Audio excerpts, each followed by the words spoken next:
Ինչ է նշանակում ցորեն։ Ց առանձնացնենք, ինչ է օր։ Ց օրը։ Մինչև օրը։ Ց տեսություն, ց կյանս, ց այսինքն մինչև օրը։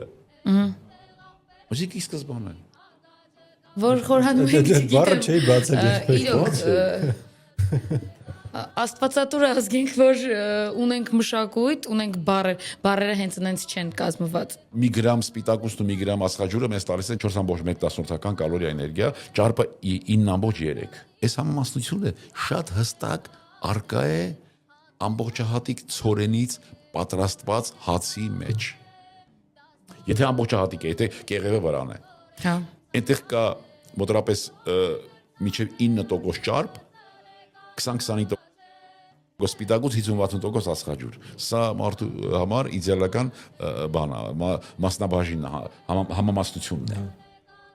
Այդ դրա համար մենք ասում ենք հացոտ մարդ, աննաղոհաց մարդ։ Դրա համար մենք ասում ենք ոչ թե գնանք ընթրիկ անենք, հաց ուտենք։ Դրա համար ասում ենք հացը սուրբ է։ Դա էլ էլի մեր